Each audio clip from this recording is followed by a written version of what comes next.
السلام عليكم ورحمة الله. إن الحمد لله نحمده ونستعينه ونستغفره ونؤمن به ونتوكل عليه ونعوذ بالله من شرور أنفسنا ومن سيئات أعمالنا.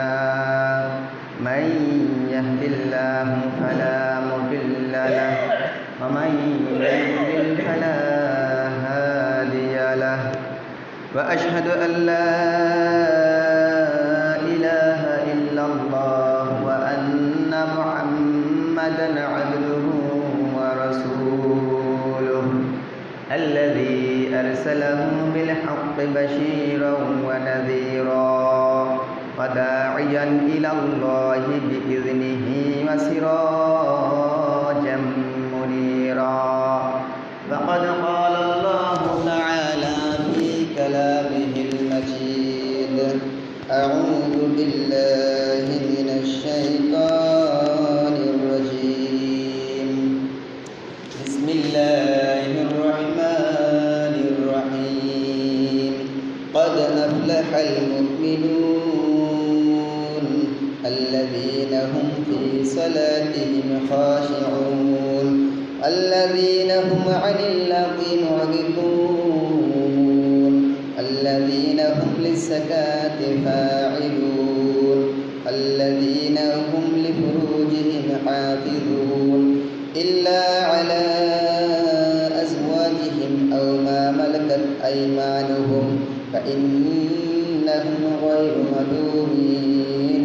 فمن ابتغى وراء ذلك فأولئك هم العادون الذين هم لأماناتهم وعهدهم راعون. وقال رسول الله صلى الله عليه وسلم: طلب العلم فريضة على كل مسلم، أو كما قال عليه الصلاة والسلام. وقال الله تعالى في آية أخرى: إن الله وملائكته يصلون على النبي يا أيها الذين آمنوا صلوا عليه وسلموا تسليما. اللهم صل على سيدنا مولانا محمد وعلى آل سيدنا مولانا محمد. اللهم صل على سيدنا مولانا محمد وعلى آل سيدنا مولانا محمد. আলহামদুলিল্লাহ, সমস্ত প্রশংসা আল্লাহ সুবহানাহু ওয়া তাআলার, যিনি আমাদেরকে আল্লাহর মহান হুকুম জুমার নামাজ আদায় করার উদ্দেশ্যে এই পৃথিবীর সর্বশ্রেষ্ঠ জায়গা মসজিদ, এখানে আসার বসার সুযোগ করে দিয়েছেন। এই জন্য আমরা শুকরিয়া আদায় করি। আলহামদুলিল্লাহ। গত জুমায় আমরা আলোচনা শুনেছিলাম সূরা বাকারার 124তম আয়াত। ওই আয়াত থেকেই কিছু কথা আস্তে আস্তে ধারাবাহিকভাবে আসছিল। তো ওখানে আল্লাহ সুবহানাহু ওয়া তাআলা বলেছিলেন যে আমি ইব্রাহিমকে পরীক্ষা নিয়েছিলাম কয়েকটি বিষয়ের উপর। وَإِذِ ابْتَلَى إِبْرَاهِيمَ رَبُّهُ بِكَلِمَاتٍ فَتَمَنَّاهُنَّ।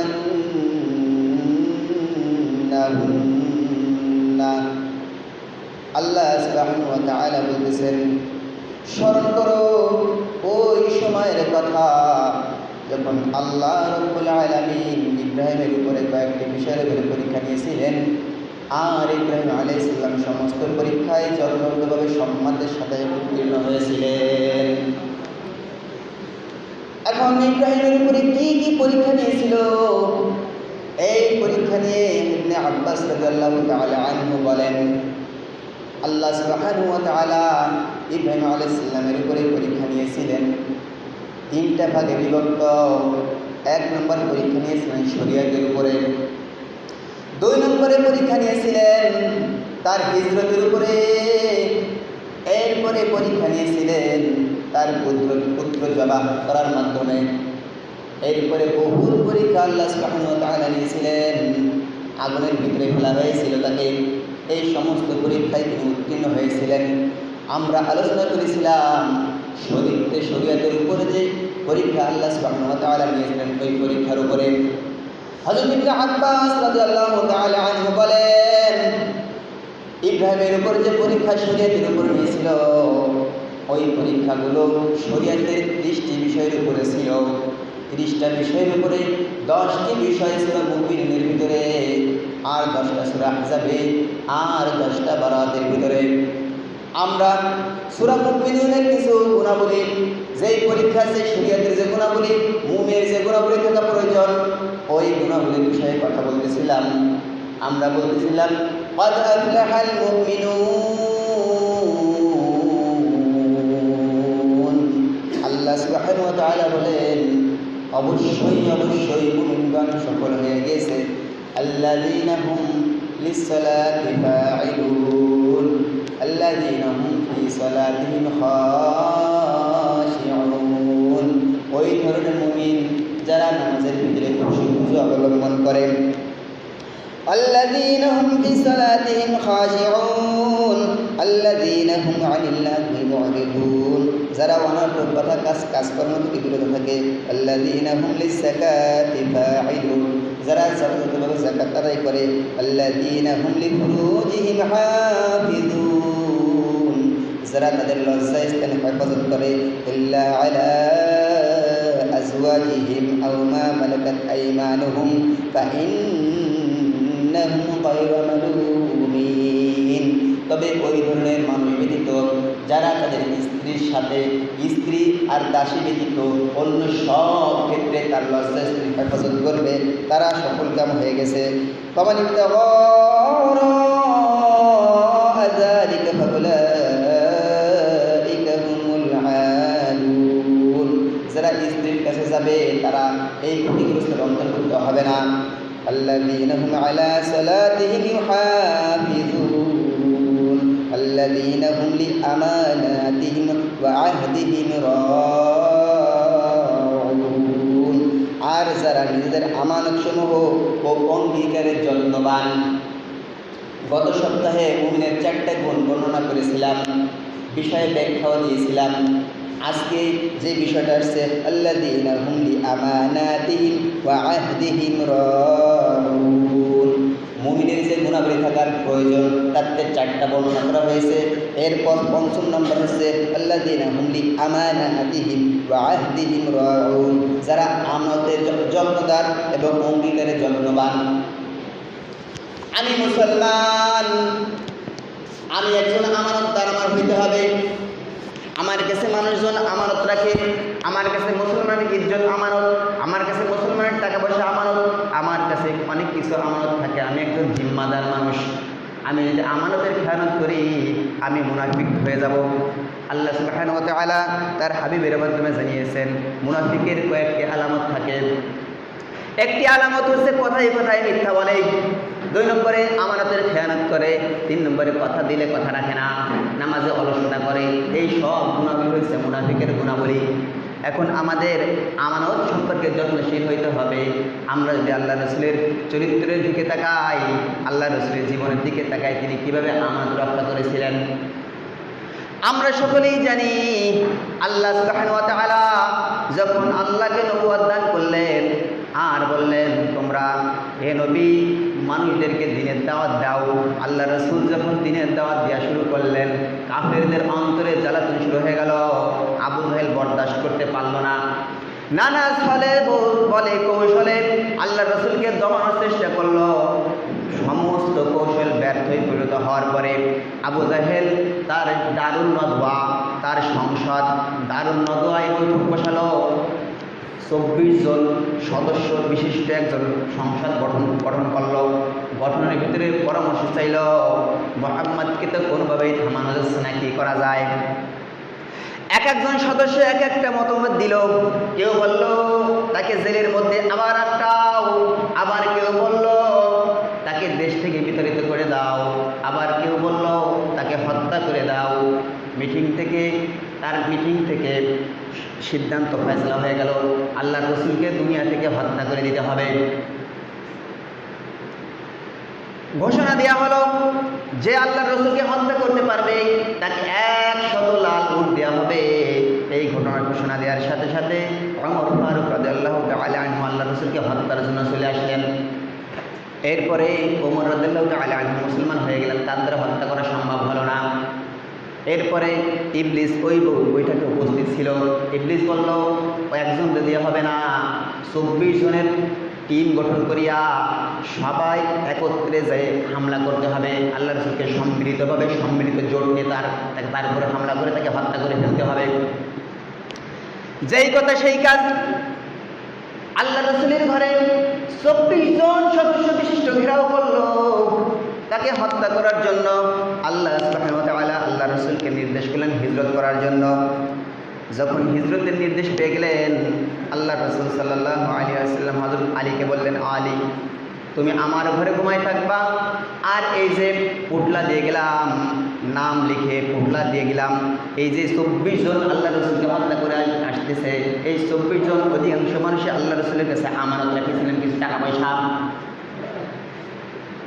আলীকে বললেন, ও আলী আমি চলে যাচ্ছি, এই আমানত তোমাকে দেয়া হলো, নাম লিপিবদ্ধ করিয়া তোমাকে দিয়ে দিলাম, তুমি এইগুলো আমানত তুমি বাড়ি বাড়ি গিয়ে যথাযথভাবে নাম ঠিকানা নিয়ে তাদের কাছে আমানত পৌঁছে দিবা। যাদের আমানত আল্লাহ রসুলের কাছে রাখছিলেন সেই আমানতদারি আল্লাহ রসুলকে হত্যা করতে আসছেন। যেখানে আল্লাহ রসুলের জীবন নিতে আসছেন সেই মানুষগুলোর আমানত রক্ষা করার জন্য যথাযথভাবে পাই টু পাই হিসেব করিয়া হযরত আলী রাদিয়াল্লাহু তাআলা আনহুকে বললেন, ও আলী এই সমস্ত আমানত তাদের কাছে পৌঁছে দিয়ে আসবা। কি বুঝলেন আমরা, কি বুঝলাম? আল্লাহ রসুলকে হত্যা করতে আসছে যে কাফেরগুলা, সেই কাফেরগুলার আমানতের মাল যথাযথভাবে ফিরিয়ে দেওয়ার নির্দেশ করতেছেন হযরত আলীকে। আর আমরা যদি একটি টাকা কারো টাকা পেয়ে থাকি তাহলে টাকা ডান দিকে তাকাই বাম দিকে তাকাই, কেউ দেখলো কিনা, দেখা দেখি কোনো সুযোগ নাই, সাথে সাথে পকেটের মধ্যে ভরা সারা, এই সম্পদ আমার, এই সম্পদ কারো না। এরপরে বলা হলো অঙ্গীকার সম্পর্কে যত্নবান থাকবে। অঙ্গীকার সম্পর্কে কিভাবে যত্নবান থাকবো? আমি কথা দিলে কথার পর খেলাপ করি। আমি কথা দিলাম ভাই আমাকে 10,000 টাকা দাও, আমি আগামী সপ্তাহে দিয়ে দিব। ধার দিলাম, কর্জে হাসানাতে একজন উত্তম একটা কাজ, মুসলমানদের জন্য ধার দিলাম। যে ব্যক্তি ধার নিল, ধার নেওয়ার পরে আগে তার সাথে ভালো সম্পর্ক, বন্ধুত্ব সম্পর্ক, তাকে ছাড়া বাঁচে না, তাকে ছাড়া খায় না, তাকে ছাড়া ওঠে না। যখন ঋণ নিয়ে নিল, ঋণ নিয়ে নেওয়ার পরে তাকে সে চেনেই না, তাকে দেখলেই দৌড়ায় দৌড়ায় পলায়, ফোন দিলে ফোন ধরে না। এরকম বাস্তব ঘটনা আমার জীবনে আসে। আমার এক বন্ধু বিয়ে করবে, ভার্সিটিতে পড়তাম, বিয়ে করবে। সে বলকে দোস্ত আমি বিয়ে করব, আমার টাকা নাই, আমার কিছু টাকা ঋণ দাও। আমি বললাম বিয়ে একটি সুন্নতি কাজ, জেনা ব্যভিচার থেকে মুক্ত হইয়া যদি সে বিয়ে করে সবের একটা কাজ। আমি তাকে টাকা ধার দিলাম 4,000 টাকা, অনেক বছর আগে, প্রায় 7-8 বছর আগে কথা। তাকে টাকা ধার দিলাম, সে আমাকে বললো দোস্ত অমুক তারিখে তোরে টাকাগুলো দিয়ে দিব। আমি তাকে ফোন দিই, সে আমার ফোন আজ পর্যন্ত রিসিভ করে নাই। আমি তাকে ফোন দিয়েছি, দোস্ত কেমন আছিস কি দেখি, টাকা চাওয়ার নিয়ে তো তাকে ফোন দেই নাই। সে মনে করে ফোন দিয়েছে হয়তো আমার কাছে টাকা চাবে, এই ভয়তে কথা বলা বন্ধ। এই চরিত্রে সবাই ভিতরে আছে। একবার টাকা নেওয়া মানে কি মানে সম্পর্ক শেষ, টাকা দেওয়ার ভয়তেই কথা বলে না। আমি টাকা দিতে পারতেছি না, আমি কথা রাখতে পারতেছি না। আমি যদি বলি ভাই আমার এই সমস্যা আছে, আমার এই সমস্যা আছে, নির্ধারিত সময় আমি টাকা ফেরত দিতে পারতেছি না, তুমি আর কিছুদিন আমাকে টাকা, আর কিছুদিন সময় দাও, আমি টাকা যথাসময় দিয়ে দিব। এ কথা বললেও একটা লাইন থাকে, কিন্তু আর কোনো খবরই থাকে না। আমরা যদি সাহাবীদের জীবনের দিকে তাকাই, তারা কিভাবে কথা দিয়ে কথা রেখেছিলেন, এর জীবন দিকে, ইতিহাসের দিকে যদি আমরা তাকাই, আমরা সকলেই জানি বদরের যুদ্ধে ইসলামের একটা গুরুত্বপূর্ণ যুদ্ধ। এই যুদ্ধ যদি ইসলাম হারিয়ে যেত, বদরের যুদ্ধে মুসলমানরা পরাজিত হওয়া মানে ইসলাম পরাজিত হওয়া। বদরের যুদ্ধ ঘোষণা হয়ে গেল। মক্কায় হযরত হুযায়ফা আর তার বাবা ইয়ামান রাদিয়াল্লাহু তাআলা আনহু মক্কায় আছেন। যখন যুদ্ধের ঘোষণা শুনলেন, তারা মক্কা থেকে মদিনায় হিজরত করলেন আল্লাহ রাসূলের সাথে যুদ্ধ হইয়া কাফেরদের বিরুদ্ধে যুদ্ধ করার জন্য রওনা করলেন বাপ বেটা মিলে। প্রতিমধ্যে আবু জাহেল তার বাহিনী সহ দেখা। আবু জাহেল বলে, ও ইয়ামান, ও হুযায়ফা, তোমরা কোথায় যাও? তারা বলল, আমরা আল্লাহ রাসূলের কাছে দেখা করতে যাই। আবু জাহেল বলল, তোমরা তো শুধু দেখা করার জন্য যাচ্ছ না, তোমরা তো আমাদের বিরুদ্ধে যুদ্ধ করার জন্য যাচ্ছ বদরের প্রান্তে, তোমাদেরকে যেতে দেওয়া হবে না। তারা বললেন, না, আমরা যাব, আল্লাহ রাসূলের সাথে সাক্ষাৎ করব, দেখা করব, আমাদেরকে যেতে দাও। সে বলল, তোমাদেরকে যেতে দেবো। আবু জাহেল বলল, তোমাদেরকে যেতে দেবো, কিন্তু শর্ত আছে, কথা দিতে হবে। কি কথা? তোমরা মুহাম্মাদের সাথে দেখা করবা, ভালো কথা, কিন্তু আমাদের বিরুদ্ধে যুদ্ধ করতে পারবা না। এই কথা যদি তোমরা আমাকে দাও, তোমাকে আমরা ছেড়ে দিব। এখন মক্কায় আসার জন্য তাদের আবু জাহেলকে কথা দিল, ঠিক আছে, আমরা আল্লাহ রাসূলের সাথে দেখা করব, যুদ্ধে অংশগ্রহণ আমরা করব না, আমাদেরকে ছেড়ে দাও। কথা দেওয়ার পরে আবু জাহেল বাপ বেটা দুজনকে ছেড়ে দিল। আল্লাহ রাসূলের কাছে আসলেন, দেখা করলেন, কথাবার্তা বললেন, বলার পরে ঘটনা বয়ান করলেন। ইয়া রাসূলুল্লাহ, প্রতিমধ্যে আবু জাহেলের সাথে দেখা হয়েছিল, আবু জাহেল এই ধরনের কথাবার্তা, এই ধরনের ওয়াদা আমাদের কাছ থেকে নিয়েছে, আমরা যুদ্ধে যেতে চাই, ওই ওয়াদা পালন করার আমাদের কোনো দরকার নাই, আমরা আপনার সাথে যুদ্ধ করব। আল্লাহ রাসূল সাল্লাল্লাহু আলাইহি ওয়াসাল্লাম বললেন, ও ইয়ামান, ও হুযায়ফা, যদিও কাফের, যদিও আবু জাহেল কাফের, তার কাছে তুমি যেহেতু কথা দিয়েছো, তোমাদের যুদ্ধে অংশগ্রহণ করার কোনো দরকার নাই, তোমরা তোমাদের অঙ্গীকার নিয়ে থাকো, তোমরা তোমাদের কথার বরখেলাপ কইরো না। যেই যুদ্ধে হেরে গেলে মুসলমানরা পরাজিত হয়ে যাবে, মাত্র ৩১৩ জন মুজাহিদ হাজার হাজার সৈন্যের বিরুদ্ধে যুদ্ধ করবে, সেই প্রেক্ষাপটে একজন মুজাহিদ কত বড় ভূমিকা পালন করবে চিন্তা করে দেখেন। সেই সময় আল্লাহ রাসূল সাল্লাল্লাহু আলাইহি ওয়াসাল্লাম বললেন, যুদ্ধের প্রয়োজন নাই, তোমরা তোমাদের কথার বরখেলাপ কইরো না। এখন আমরা অথচ যুদ্ধের ক্ষেত্রে কৌশল অবলম্বন করার জন্য মিথ্যা বলা জায়েজ। কাফেরদের বিরুদ্ধে যুদ্ধ করব, যুদ্ধের কৌশলের জন্য মিথ্যা বলা তখন জায়েজ। কিভাবে মিথ্যা বলা জায়েজ? এক্সাম্পল হিসেবে বলি, ধরে নিন বাংলাদেশের সাথে মায়ানমারের যুদ্ধ, বাংলাদেশের কি সৈন্য সমর্থ, কি অস্ত্র শস্ত্র আছে, এগুলো গোপন রাখলো, প্রকাশ করলো না। মনে করেন ধরে নেন বাংলাদেশের ট্যাঙ্কার আছে 20,000, প্রকাশ করলো 10,000, এটা জায়েজ। যুদ্ধের কৌশল অবলম্বন করার জন্য মিথ্যা বলা জায়েজ। মিথ্যা বলা জায়েজ হওয়া সত্ত্বেও আল্লাহ রাসূল সাল্লাল্লাহু আলাইহি ওয়াসাল্লাম ওই ক্রান্তি লগ্নে বললেন, ও হুযায়ফা, ও ইয়ামান, তোমাদের যুদ্ধ করার কোনো প্রয়োজন নাই, তোমরা তোমাদের কথার বরখেলাপ করো না। আজ আমরা কথা দিয়ে কথা রাখি না, নিজের একটা স্বার্থ, ঋণ দিই, তার মানে খবর থাকে না, কথা দিয়ে কথা রাখি না, আমানতের খেয়াল, কথা দিয়ে কথা রাখি না। কি শিখলাম আমরা? কি শিখলাম? কেমন মুসলমান হইলাম? মুসলমান হইতে হলে আমাকে অঙ্গীকার ঠিক রাখতে হবে। খাঁটি মুসলমান যদি আমি হই, আমার আমানতের দিকে খেয়াল রাখতে হবে। আমি যে আমানতের বরখেলাপ করি, কথা দিয়ে কথা ভঙ্গ করি, মুনাফিকের চরিত্র আমাদের ভিতরে ঢুকে গেল, আমার ভিতরে ঢুকে গেল।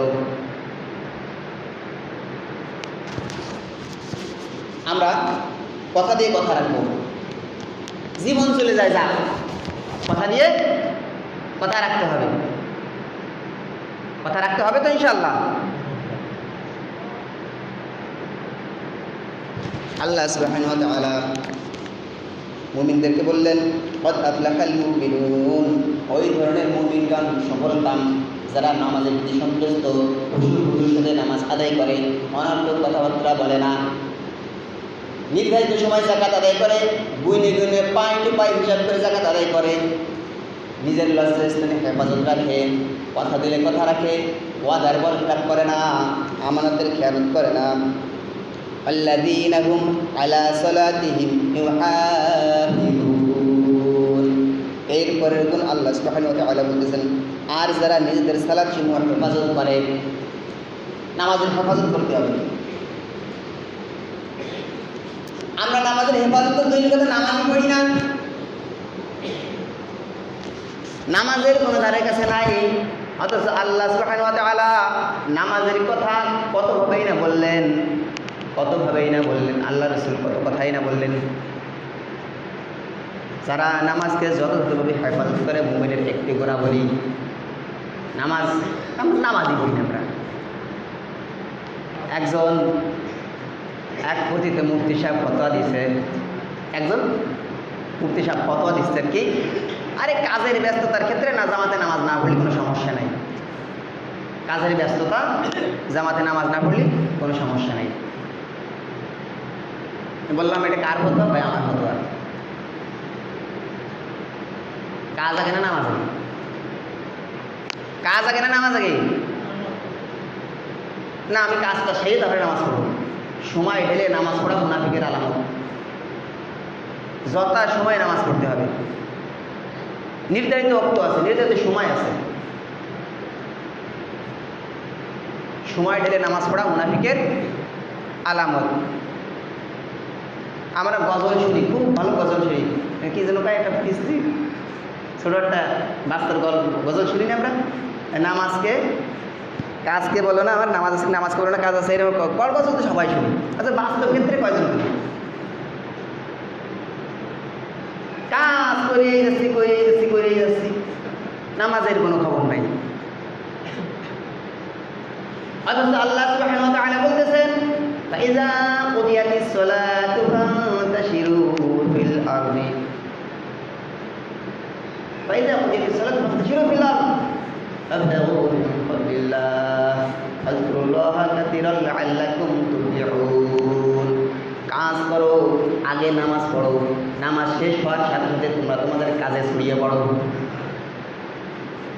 কাজের অজুহাতে নামাজ কাজা করো, নামাজ বাদ দিয়া, এটা কোনোভাবে যায় যাবে? কোনোভাবেই যায় যাবে? কোনো মুক্তি সব ফতোয়া দিলেও কাজ হবে যে না আগে কাজটা করিনি পরে নামাজ পড়িনি পারি হবে? তা আমরা যত সময় নামাজ আদায় করবো। এই যে 7টা গুণ, গত সপ্তাহে 4টা গুণ বললাম, এই সপ্তাহে 3টা গুণ, এই 7টা গুণের কথা বললাম। আল্লাহ আমাদের এই 7টা গুণে গুণান্বিত হওয়ার তৌফিক দান করুন। সবাই বলেন আমিন। 5 ওয়াক্ত নামাজ যথাসময় আদায় করবো ইনশাআল্লাহ, জামাতের সাথে করবো ইনশাআল্লাহ, কথা দিলে কথা রাখবো ইনশাআল্লাহ, আমানতের খেয়ানত করবো না ইনশাআল্লাহ। আমানতের খেয়ানত আমরা একটুও করি না, একটুও করি না, কেউ করি না আমানতের খেয়ানত। মুফতি আমির হামজা দামাত বরকাতুহুল আলিয়া উনি একটা কথা বলছেন যে রাষ্ট্রের দায়িত্ব যারা আছে,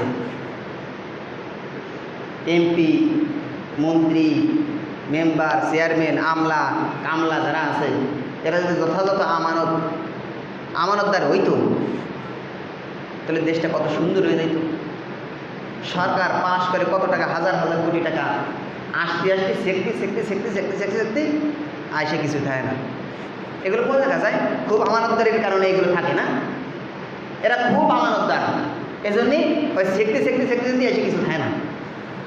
মসজিদে টাকা পাস করতে গেলেও ঘুষ দেওয়া লাগে, এটা হচ্ছে আমানতদারের পরিচয়। কি কন কাকা, এগুলো আমানতদারের পরিচয় না? মসজিদের বাজেট, সেখানে ঘুষ ছাড়া বাজেট পাস হবে না, এটা আমানতদারের পরিচয় না? নির্বাচন আগে ইশতেহার ঘোষণা করে কি, এই রাস্তা করে দেব। আমার এই আগের দিন আমাদের মুয়াজ্জিন সাহেব পড়ে গেছিলেন এক রাস্তায়, হাত কেটে গেছিলেন, অসুস্থ ছিলেন, দেখতে গেছিলাম। তখন শুনছিলাম নাকি এক চেয়ারম্যান সাহেব কথা দিয়েছিলেন রাস্তাটা করিয়ে দেবো চেয়ারম্যান হওয়ার পরে, তাই উনি সেই রাস্তায় আটতে যে আষাঢ় খাইয়ে হাত পাও কাটে। মসজিদে আসবে আষাঢ় খেয়ে হাত পাও কেটে যায়। এই হচ্ছে কথা দিয়ে কথা রাখার নমুনা। নির্বাচনের আগে খুব বা এই করে দেবো সেই করে দেবো, রাস্তা করে দেবো, ঘাট করে দেবো, মুখ করে দেবো, মুখ করে দেবো, নির্বাচনের কোনো পরে কোনো খবর নাই। এটা হচ্ছে আমানতদারিতার পরিচয়। আল্লাহ আমাদের সকলকে বোঝার তৌফিক দান করুন। যারা সুন্নাত পড়ি নাই সেটা কাজ করলেন। এর আগে একটু বসি আমাদের সেক্রেটারি সাহেব কিছু কথা বলবেন, আমরা একটু শুনি।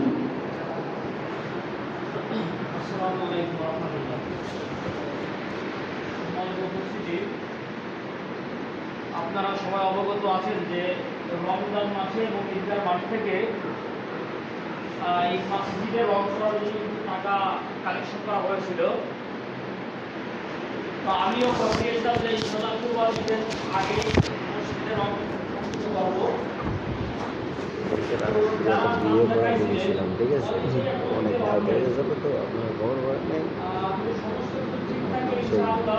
মানে ওরা দিয়ে গেছে তেমন দেওয়া হয় না। এদিকে আমার লেগে আপনার লাগছে বরাদ্দ, আপনার সেক্রেটারি